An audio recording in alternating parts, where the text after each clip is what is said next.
Hello, my name is Frank Bradley and I put together this short screencast in response to an excellent post that was put onto the Bloggertone network recently by Greg Fry called Are You Sharing?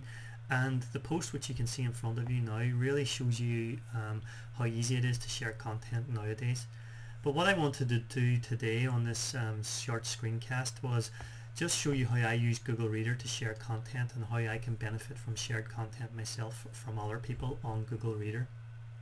So I'm showing you Google Reader here at the moment, and this is my profile, and on the left hand side you can see the subscriptions. So I do follow quite a lot of different sources, but really I try to keep up to speed with what I call my most important content. I've organized this into a top level folder, things like Bloggertone, chrisbrogan.com, Mashable, Social Media Examiner and Stop Think Social. And these are content that I want to basically read on a daily basis and find out what new things are being posted in there. But how do I share content that I find interesting? Well, let's look at Bloggertone. And here is the most recent article that's been put up on Bloggertone by Mairead Kelly. So let's say I've read this and I want to share this with other people. What do I need to do?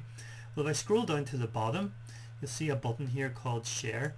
So I click on that, and this particular item now has been indicated as being shared, so you can see in a moment what we do with that. If I now move across to my Google profile, on the right hand side you'll notice a link called My Shared Items in Google Reader. If I click on that, what this is going to show you is a dynamic page which is made up of all of the shared content all the content that I have indicated that I want to share from Google Reader. So you can see here, this is the article that I've just shared from Mairead, and if I scroll down you can see basically a list of all the other content that I've shared in recent times, and this goes right back as far as when I started sharing content.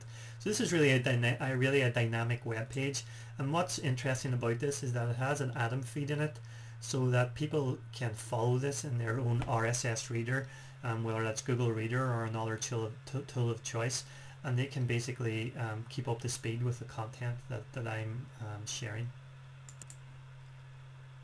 So just an experiment that I'm doing at the minute is that I'm actually pushing through those shared items into a new Twitter account that I set up called Frank Shares, and I'm using a tool called Twitter Feed to do that. This is really a bit of an experiment at the moment. I might end up pushing this content into my normal Twitter profile. Kind of haven't decided on that at the minute, but just showing you here that it's also possible to publish those shared items in Twitter if that's what you would like to do. Now, how do I benefit from content that has been shared with other people? Well, you'll notice here, again on the left hand side, there's a section called People You Follow, and if I expand upon that, you'll see here that this is a list of people who I'm following in Google Reader, and this number beside them is the number of items that I haven't read yet that they're currently sharing. So for example, Mitch Joel has shared 18 items, Chris Brogan has shared 6. And this really is a useful resource because these guys are people in my in the social media field that really are renowned for their content, and it's interesting to see what content they think is worthy of sharing.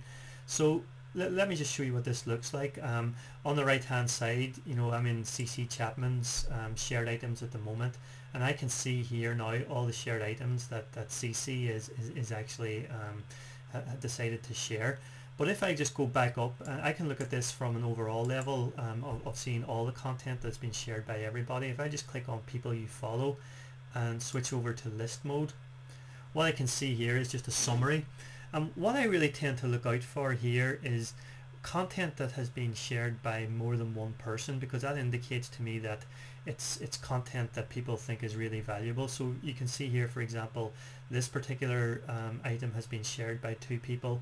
And if I scroll further down, there's another one, and this is what I kind of start looking out for, and it's really changing the way in which I consume content now, because I'm really looking out for what the experts think is worthy of sharing. So I just really wanted to share that with you. I hope maybe this is something you might be able to put into action yourself. If you're not using Google Reader already, I'd highly recommend it, and I'm looking forward to your questions or your feedback in the comments. Thank you.